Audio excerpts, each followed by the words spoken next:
So, imagine this, a kid with barely a few hundred subscribers, sitting in his small room, no studio, no team, no budget. Just an old computer, a basic webcam, and a dream burning brighter than anything around him. He wasn't famous, nobody knew his name, and he sure wasn't making any money, but he had something a lot of people don't. An obsession with YouTube, not a hobby, not a side project. An all-consuming, overwhelming desire to understand the platform, to master it, to dominate it. He would wake up every morning with one goal, figure out how to make better content. While most people were checking their phones or watching Netflix, he was studying thumbnails, click-through rates, watch time, video retention graphs, titles, intros. Not for an hour here or there, for 10, 12, 14 hours a day. He would literally binge-watch analytics the same way other kids watched shows. He wasn't just watching videos, he was reverse engineering them. Asking questions like, why did this video go viral? Why did people click? Why did they keep watching? What made them care? What made them share? He knew that success wasn't going to come from luck or hoping a video would catch fire. He knew that if he wanted to blow up, he'd have to become a scientist of attention, and so he obsessed. He would split, test titles and thumbnails, sometimes hundreds of versions. He would upload, analyze, delete, reupload. He wasn't scared to look dumb, he wasn't scared to fail, because to him, failure wasn't the end, it was information, it was a clue, a direction, a path forward. Most people quit after a few videos flop. They look at low view counts and they lose heart. Not him. He dropped video after video, and when they didn't perform, he went harder. He asked better questions. He tried crazier ideas. He counted to 100 zeros, 0 on camera. He watched paint dry, he read the dictionary, and people laughed. They didn't get it. They thought he was wasting time, but he wasn't wasting time. He was building muscle, discipline, consistency, creativity. He was stretching what was possible. He was breaking rules not just for the sake of breaking them, but because the rules weren't working. And when something isn't working, you don't keep playing the same game. You change the game entirely. The secret sauce wasn't viral tricks or clickbait. It was brutal, relentless consistency paired with deep, painful patience. It was being willing to spend years making content that no one noticed just to sharpen his skill set. And behind the scenes, he was pouring every waking second into learning. Not partying, not flexing, not sleeping in. He didn't have a weekend mode. He had one mode, grind mode. At one point, he got together with a few other creators online, guys with similar subscriber counts and goals. They formed a kind of mastermind. All day, every day, they talked strategy. They'd call each other and analyze videos second by second, talking about the hook, the pacing, the thumbnail, the payoff. They weren't joking around. They were in a war room, treating YouTube like it was life or death. Because to them it was. They weren't looking for views. They were building legacies, and here's where it got real. He finally started getting some traction. A few videos got picked up by the algorithm. People started noticing. A few thousand views turned into tens of thousands. The audience started to grow, but instead of relaxing, he doubled down. Every cent he made, he poured it back into the content. While most people would have upgraded their lifestyle, bought clothes, cars, gadgets, he stayed locked in. He didn't care about looking rich. He wanted to be great. So the money went into better cameras, better editors, crazier video ideas. He wasn't just making content, he was designing experiences. He started running challenges, stunts, giveaways, insane ideas like giving away thousands of dollars to strangers just to make someone's day. Not as a flex, not as a trick, but because it was real, because he remembered what it was like to be broke, because he remembered how it felt to have no one believe in you. So, when he gave away money, it wasn't charity, it was purpose. It was meaning. He also understood something most creators miss: scale. He didn't think small. While others were stuck trying to gain 100 subscribers, he was planning how to hit 100 million. While others were thinking about their next video, he was thinking about the next decade. He wasn't trying to survive. He was trying to own the game, and he knew he couldn't do it alone. That's when he started building a team, not just employees, not random hires, but people who believed in the vision. People who would brainstorm with him at 3 a.m. People who would spend hours filming in the cold, shooting 50 takes of one scene just to get it perfect. People who didn't care about fame, they cared about greatness.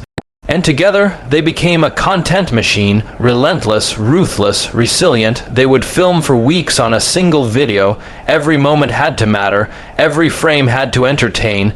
They storyboarded like filmmakers. They strategized like CEO. They tested every thumbnail like their lives depended on it. Because in their mind, it did. And that kind of intensity, that kind of passion, you can't fake it. You either live and breathe it, or you get crushed by people who do. And the results spoke for themselves. The videos started hitting harder. The views started coming faster. The brand exploded, but here's what's wild. He never chased trends, he made them. Everyone else was following. He was leading. Every time someone thought he had peaked, he flipped the script. Bigger videos, crazier stunts, more generosity, more impact, and through it all, he never lost the work ethic. He still obsessed over the small stuff. He still watched analytics, still studied what worked and what didn't, still called his team after midnight with new ideas, because when you build your empire from scratch, you don't take it for granted. You don't get lazy, you don't let up, you tighten up, and that's what separates him from everyone else. The mindset, the refusal to coast, the refusal to say, I've made it, because he understood that you're only as good as your next video. He knew that attention is rented, not owned, and the rent is due every single upload. It wasn't just about growth and more. It was about responsibility. With a massive platform came the opportunity to do real good. So he kept leveling up, not just in views, but in impact. He inspired other creators. He changed the game. He showed that being generous works, that being original wins, that being obsessed pays. But the truth is, none of it would have happened without those early years of silence. Of being broke, of being ignored, of grinding in the shadows. Everyone sees the results. No one sees the process, the long nights, the constant doubt, the internal war that comes when you believe in yourself but nothing's working yet. That space is where most people quit, but not him. He stayed. He endured, he evolved, because he knew something powerful. Success is rented, and the rent is due every single day. No excuses, no shortcuts. Just a decision to become undeniable, to go so hard, so deep, so far into your craft that the world has to notice. That's the story, that's the truth. And if you're listening to this, thinking you need luck or followers or money to start, you're wrong. You need obsession. You need patience. You need to be willing to suck for years just to get one moment of greatness. You need to sacrifice comfort for consistency. You need to love the grind more than the reward. Because the reward comes, but only for the ones who are willing to keep going when no one claps. Only for the ones who treat every failure like training. Only for the ones who build and build and build long after everyone else stopped believing. And he never stopped, never even paused. He started building momentum, and most people would have taken a break. They would have sat back and said, I've made it. But that was never an option, because he didn't come this far to coast. He didn't sacrifice everything to get comfortable. He understood that momentum wasn't a destination. It was a weapon, and if you had it, you had to keep swinging. So when the videos started taking off, he didn't relax. He scaled not just the content, but the vision. He wasn't thinking about what would get 1 million views. He was thinking about what would change the entire industry, and that's exactly what he did. He didn't want to be just another creator. He wanted to become a force, so he started building infrastructure, warehouses, editing rooms, production facilities, full-scale sets. This wasn't just a camera and a mic anymore. This was a full-blown machine. He was building a content empire, and the goal wasn't just to entertain. It was to dominate, to push the boundaries of what people thought was even possible on the platform, and every time someone said that can't be done, he did it bigger. While other creators were debating which video to upload next week, he was planning projects that would take months. Logistics, teams, budgets, schedules. He was managing productions that rivaled television studios, but doing it for free on YouTube. Because he believed in the power of reach.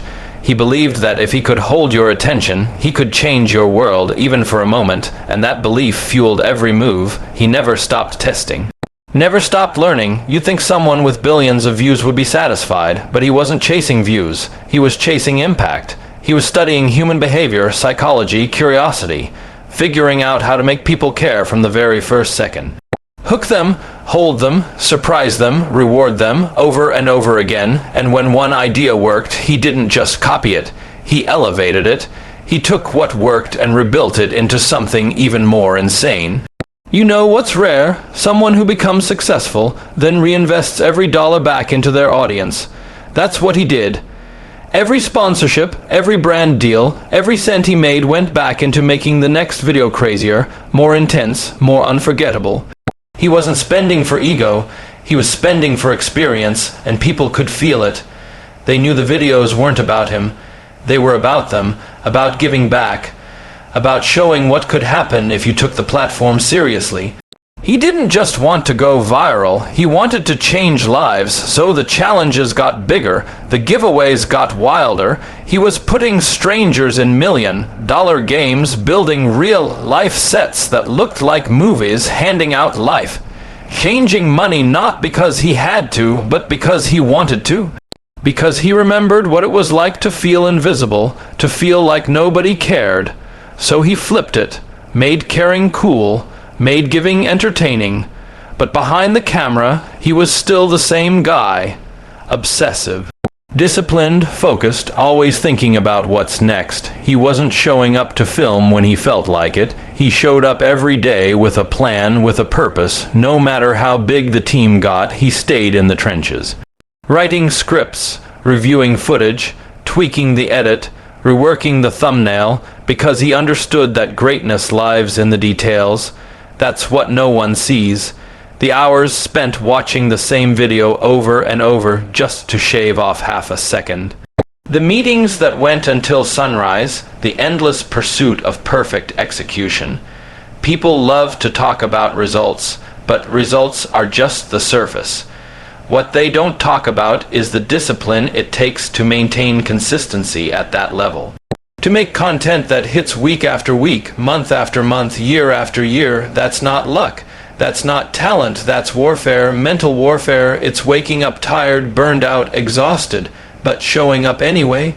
It's filming 10 hours straight, then going straight into post-production. It's failing, fixing, repeating endlessly, not for clout, not for fame, for legacy, and with all the attention, the pressure only got higher.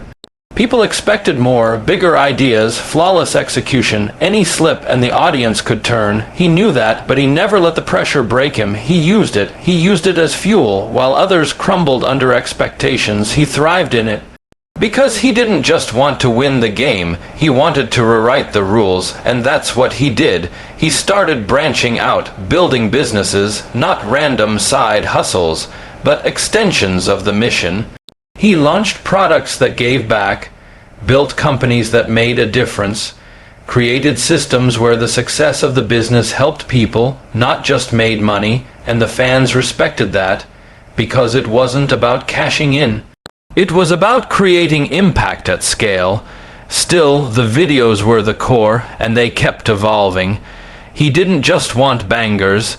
He wanted art, videos that felt like events, stories that stayed with you, moments that went beyond YouTube. Every upload became a massive cinematic experience, the kind of stuff you don't just watch, you remember, and that takes more than budget, that takes vision. He started thinking like a director, like a strategist. Every second had a purpose, every challenge had tension, every dollar given away had meaning. He wasn't just throwing money at people. He was creating unforgettable emotional arcs that made millions of viewers feel something. Hope, excitement, joy, gratitude, that's why it worked. That's why people came back, and through all of it, he stayed humble. He never tried to be a celebrity. He didn't need to be in drama or chase clout. He stayed in his lane, stayed with his people, stayed focused on one thing, making the best possible content in the world over and over again. He didn't want to be the biggest because of hype. He wanted to be the biggest because he earned it. Because he outworked everyone else, because he never lost the fire, he kept building new channels, global audiences, translating content into different languages, hiring creators around the world. He wasn't trying to own a niche. He was trying to own the entire game. Not just in America, everywhere, and he did it the same way he always had, one video at a time, one risk at a time, one idea taken to the extreme, and still, through the millions, through the brands, through the headlines, he didn't slow down. Because he didn't start this for applause. He started it because he loved the game, because he loved the grind, and that's why he'll never burn out, because this isn't work for him. This is what he was built to do. People always ask what the secret is. They want the hack, the blueprint, the shortcut. But the truth, there is no shortcut. The secret is obsession. The secret is discipline. The secret is being willing to look crazy, to be misunderstood, to go broke, to sacrifice everything. Not for a guarantee, but for a chance. That's the truth they don't want to hear. Most people don't fail because they're not talented. They fail because they're not willing to suffer, not willing to be consistent, not willing to wait. But he waited, he worked, and now he's not just a creator. He's a symbol of what's possible when you bet on yourself and never stop. He didn't get lucky, he got focused. He didn't chase attention, he earned it. He didn't wait for permission. He built his own permission, and now he's living proof that if you go all in fully, obsessively, recklessly, you can change your life. You can build something that didn't exist before you. You can inspire millions, and it all started with one idea. Keep going, no matter what. Keep filming, keep learning, keep dreaming, because the moment you stop believing, the game is over. But the moment you commit fully, the world starts to bend. The impossible becomes possible. And everything you thought was a dream becomes your new reality. All you have to do is want it badly enough. And never ever stop. So what's the takeaway? It's simple, but most people will never do it. If you want to build something legendary, you have to go all in. No excuses, no safety nets, no plan B. You have to be willing to outwork, outlast, and outlove everyone in the game. Because the only way to rise above the noise is to become undeniable, not just once, not just for a moment, but relentlessly, obsessively, consistently, until the world has no choice but to watch. This story isn't just about one person. It's about what happens when you stop waiting for opportunity and create it, when you stop asking for permission and take it, when you stop making excuses and become the reason. That power, it's not reserved for the chosen few. It's available to anyone who decides to suffer more, care more, and believe more than everyone else. So if you want it, prove it, build, bleed, break the rules, and when they say you've done enough, do 10 times more. Because, in the end, the world doesn't remember what you plan to do. They remember what you refuse to quit on.